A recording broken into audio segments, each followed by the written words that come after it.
Welcome everybody.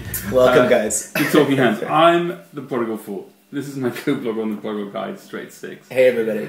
And before we dive into the watch that we want to talk to you about tonight, just a little bit of a backstory. We've been making these for a while now. I think we've made 5 or 6 episodes of Talking Hands. Some successful, some not so successful. Less so. And you know, perfection doesn't come easy. And when it's fair to say the first couple of attempts we did, well, we didn't even air, mostly because of legal action that was threatened against us, but also because we weren't entirely proud of it. But anyway, we did ask, we did show the first attempts to a few of the people that we trust in the watch industry, including Ian Skellen. And I remember Ian said to us at the time, do you remember this? It was a great piece of advice. He gave us lots of advice, and one of the things he said to us is, whatever you do, guys, don't wear other watches on your wrists when you're shooting Talking Hands, just let people focus on the watch that you're talking about. Absolutely. And like a lot of good, sound advice that we've received over the years, what do we do? We totally ignore it. Completely. Utterly and completely. And Ian, thanks a lot, but no thanks. So we've always worn watches while doing these things, and as a result, almost every episode that we do, when Six has been wearing this, his very own Rolex Oyster reference 1530. 1530, spot on. It doesn't matter what watch we're talking about in the actual show, the comments are all about this little puppy, and all of you seem to want to see more of this and hear more about this. And so, I'm now, finally, proud to present to you Talking Hands dedicated to the Rolex reference 1530. This is not the Rolex Oyster case that you know and recognise, and this is not the Rolex Oyster bracelet that you know and recognise. It's very unusual. This thing, to most people who don't know what they're talking about, like me, looks like a rarity in itself, the Rolex Oyster quartz. Quartz, folks. So the quartz watch that Rolex made in the late 70s. It's not, of course. The 1530 is not a quartz. Inside is an automatic movement. It's actually 1675? caliber 1570. Oh. You know, COSC certified, proper Rolex chronometer movement. They made this 3 years before the Oyster quartz came out. No one knows for sure how many of these were made, but the lowest estimates range around 500. The highest estimate I've ever seen is 1,500. The whole production run. It's a little bit of a mystery, and actually, to be honest with you, when I started investigating how many of these were actually made, the lowest estimate that I found was in fact 100. There are a number of illustrious secondhand websites. We can make it 99 right now. Oh, please. The lowest estimate that I found was actually around 100, and the reason that we venture about 1,500 or so as an outer edge of production series is simply because one chap who I came along was actually collecting serial numbers from these, and he said that he's so far collected to date 50 different serial numbers. So he couldn't possibly believe that he collected 50% of all the serial numbers of the 1530s that were produced. Now, he's a strange guy, and I won't tell you his name. We don't ever talk anymore. But he estimated... Can't talk in your mouthful. No. And...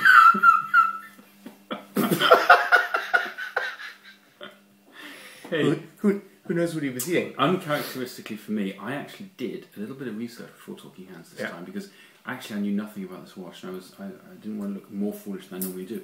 Did you know, Six, that they also made something called a 1630? Yes, I do know, and I'll tell you what's special about it. It's got the date on it. No, that's got the date on it. No, sorry, the day.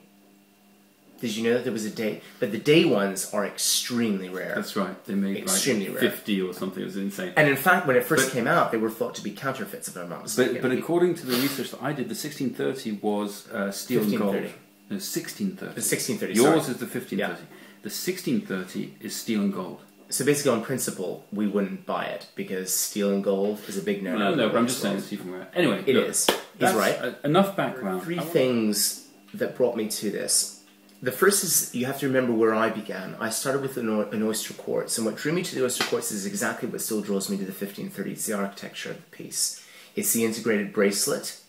It's the inclined lug area and the way in which it meets the bracelet itself. Mm-hmm. It's very reminiscent of Audemars Piguet. As a design in and of itself, I find it more complete and successful than your traditional Rolex Oyster bracelet and Rolex Oyster sports watch. I'm absolutely a sucker for this kind of construction, not least of which is the fact that it's incredibly comfortable to wear. I'm not sure if I agree with you overall on the design, but there are definitely some aspects of this which elevate it beyond the slightly flat design of the typical. And I think for me, one of those things is the two-piece dial.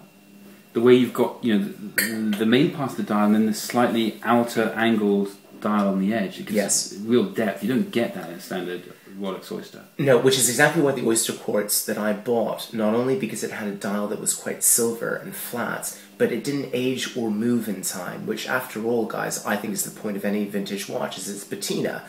Like but I'm not talking about patina. I'm talking about the angled dial. Yeah. You've got two elements, two pieces to the dial. I was just going to get depth. to that. Okay. No. And you've mentioned the word depth. I think that is incredibly important. I love the way that the incline, this 45-degree angle, pulls you down into the dial. There's something magical about it that strikes your eye immediately, and no Oyster quartz has that same ability. Okay, so you bought it primarily because of the way it looked? All right, no. So primarily the way it looks. That's your first good? Yeah, so the architecture of it. The second part is, I'll be honest with you, the rarity of it. I mean, you showed me any traditional Oyster quartz, and I always said, yes, that's nice, and 25,000 or so of them were made, which makes them a rarity in the world of Rolex that produces 1 million watches a year. But when you're talking about a 1530, it's anywhere between 100 and 1500, and it's anybody's guess as to what that exact number is. There are very few limited editions that Rolex ever produced. In fact, to the best of my knowledge, the only one is a Beta 21. Ah, so you say limited edition. Now, that's interesting. I don't think Rolex ever said this was a limited edition. They never I think said they it. changed their minds. I think, and this is where, this is actually what makes this watch even more interesting in many ways. This is a personal theory, but I actually think this may have been the way they wanted to take the Oyster case for the future in the late 70s. And what, decided they weren't going to do it and instead gave it to the Oyster quartz line? Yes, and then they thought, whoa, hang on, we need to produce a quartz model. Let's take this more modern variation on the case and use it for the quartz model, which they in fact did. Otherwise, how else do you explain this? Now, that's... Hold on, you picked... Actually... It's a quirk of Rolex design. How else do you explain it? I think what we're looking at is what some product manager somewhere at Rolex in the late 70s thought was the next evolution of the Rolex Oyster. Back to your three good points. So we've got the design. Yeah, we got the design. Dial, the patina. We talked about the dial and the patina, which I think was just magical. And I think last but not least is the price on this. This baby is totally under the radar when it comes to collectors anywhere. I think the bottom line is so much attention is lavished on the GMTs and the subs of all varieties and the Daytonas that nobody else sees anything that's flying underneath this. I mean, it's literally an ambush of tool watches. This is something else. So, for example, you see these for anywhere around the €5,000 mark and up. And if you look at the prices recently, they've started to develop at a pretty rapid clip. People are starting to pick up on the fact that this is a niche product. And what I like about it is it's not as accessible as any of the models I've just mentioned to you. GMT, Sub, Daytona. Yeah, you just can't find them. You can't find them. But also, it's a completely different look. And especially not, incidentally, in this condition. I mean, the condition of your particular watch is absolutely sublime. Yeah, and we've It's got got a very gentle patina on it, but it's even and just consistent across the whole. Well, thank you for saying it. I mean, feel free to flatter me more with my excellent choice of watches. And guys, I'll mention something else that the fool doesn't necessarily know about. But in fact, it still has its original bracelet on it. So a lot of the bracelets that you find 1530s on today are 17,000 model bracelets, which are the Oyster quartz bracelets. This one is still bearing the 96660 bracelet. So for you connoisseurs out there, that's the real deal. So look, I agree with everything that you've said about it in terms of what's good. I mean, to give it a quick summary, what's good about it is that it's just very, very cool. It's very rare, and it is absolutely the preserve of collectors and people in the know who have a sense of what they're looking at. Kick us off. And God knows when I was preparing for this little chat, I was really doing my best to come out with the the longest list of bad points I could, because I, as you know, I don't like you very much, and I. Oh, and by the way, guys, not at all, not at all. And I was desperate to prove that you'd made a bad choice, but damn, the reality is it's a pretty exceptional watch. Here's the only bad I could come up with: the styling. Just if you look at it in absolutes, is very much a child of the 70s. There's some very 70s about it, and you either love it or hate it. Personally, I can respect it, but I don't love it the way I love some watch designs. You know, I can't help look at it and think, yeah, it's just a little bit too angular, a little bit too 70s looking. A little too geometric. Yeah. And so I totally understand why that's the case and where it comes from, and I respect it, but it's just not my thing. And so that leads me to what I think is a very interesting debate around this whole model, which is this. It's almost like the nasty side of collecting, if you like, the horrible pit that you fall in at a certain point. Here's the thing. What you've done is that you've chosen something which, actually in absolute terms, is not as attractive as a mainstream Oyster model, but you've chosen it because of its rarity, and therefore its collectability, and therefore you're wearing it with a sort of pride that you would associate with something which is much, much better looking. But you're saying it's inferior to standard Oyster. I'm only saying it's inferior proposition. For an aesthetic, on aesthetic grounds. You think it's inferior? Yeah, for sure. This is not. Come on, look at it. Take away the rarity. Take away the fact that they're almost impossible to find. That this one's in perfect condition, etc. Yeah. Just look at it in very, very objective terms. Is this the best looking Rolex Oyster you've seen? No, of course it's not. Come on. You know what I love about him is he answers his own questions. It's fantastic. This is how you have to have very successful debates together. It's not. I'm not saying it's bad. It's not the best. Okay. So this is what I think is funny. It's only desirable. It's only so desirable because it's so rare. Totally disagree with what you've just said. I don't find this in any way, shape, or form to be a lesser design than the Oyster models. And the proof of that is, I've got a 6536-1 and a 1665 Sea Dweller, and they're lovely pieces, but guess what, guys? They're ubiquitous. They're like 911s. And it doesn't even matter whether you've got a 911 2.7 RS with a ducktail spoiler. No, hang on. The bottom line is it always looks like a 911. You are once again using rarity to justify it. I'm not using rarity. No. Yeah, you are. You're saying, oh, they're ubiquitous, and therefore this is better because it's not No, ubiquitous. that's not what I said. Sorry, that doesn't work. That's not what I said. It's exactly what you said. No. I can rewind the tape. Oh, please don't. No, guys, what I'm trying to say is, by underlining its ubiquity, I'm trying to prove the point that it is more accessible. To me, a product that becomes ubiquitous is a product that is more accessible from a design That's perspective. meaning meaningless. Let me No, it's not meaningless. Let me It's very explain important. the truth to you about this watch. Is this my section of the bad part? No? It's yours? Apparently Okay, not. Here's the thing.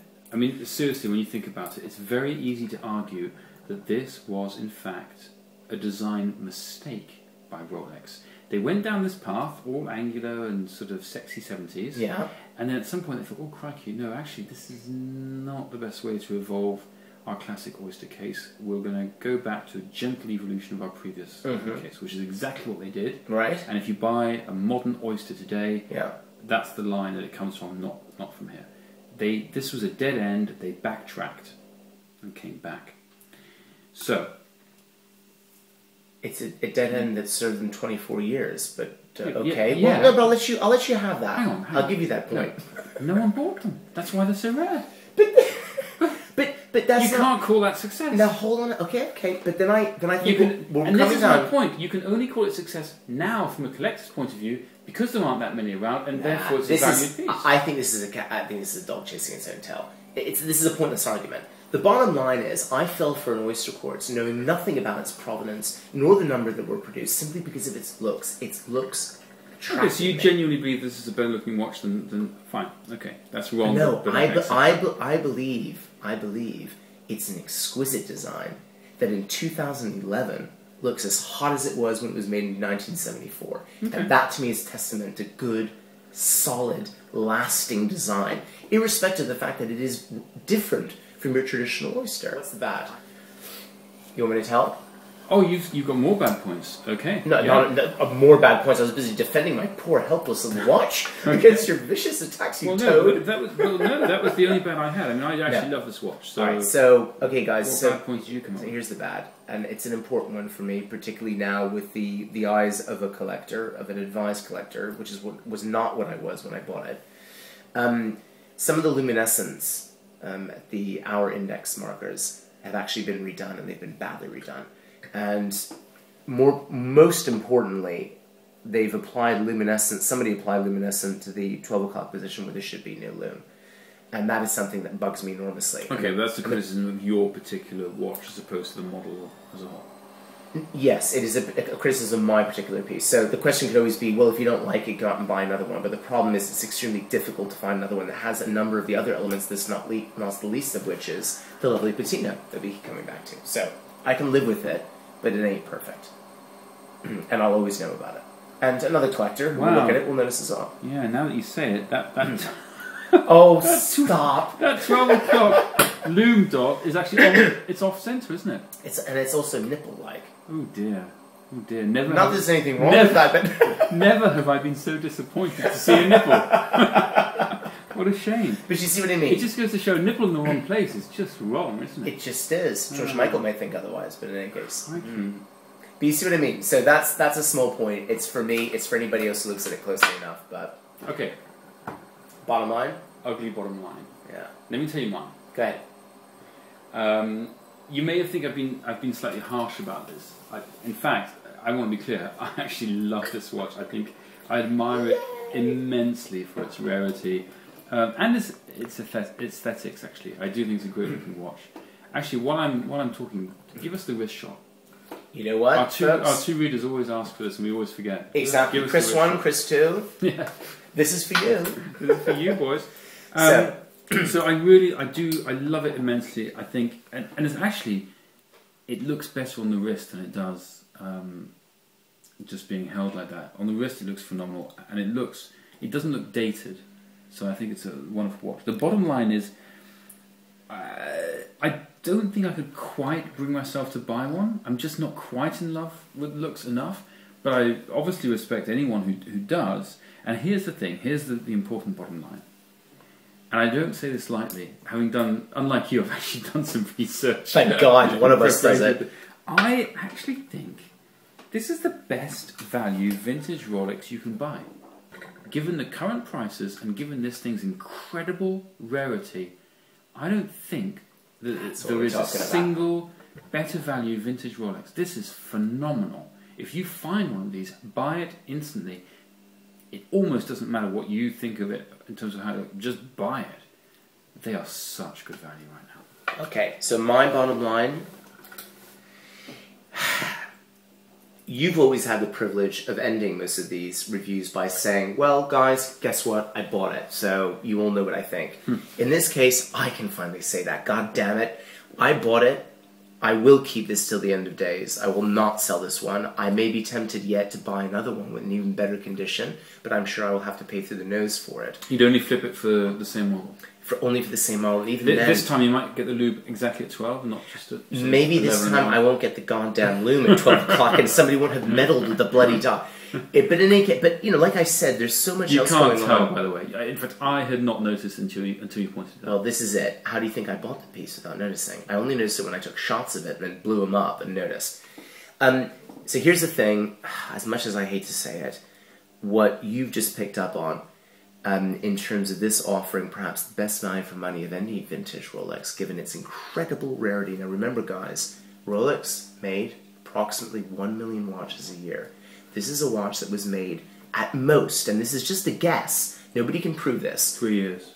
3 years, 1,500 pieces. Yeah. 1,500. Yeah. That's astonishing. And yet you can still pick them up when you can find them for about 6,000, whether it's yours or dollars. Now the one thing is, bargain of the century. Right, but I would add a caveat: only buy the best. Be very, very careful what you're buying. And there are some filthy ones around. There's some really bad news ones. I've seen ones that have water damage. Some are really terrible. Some have got the loom at the wrong position. At the 12 o'clock position.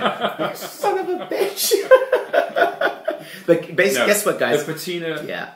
everything else about your watch is stunning. It's perfect. So you know what, guys? That's essentially the ugly bottom line for me. I'll live with it. I will actually overlook those imperfections because the rest of it is so great. It's a great So would I buy it again? Yes, absolutely, hands down. Why don't you fill your puppy out? We'll give everybody a big cheers out there. Thanks for joining us, guys. Join us soon again. Soon? Sometime we've recovered from all this. God damn it. We'll still be squabbling. We'll certainly still be drinking. Until then, wear your watches in very good health. In good health.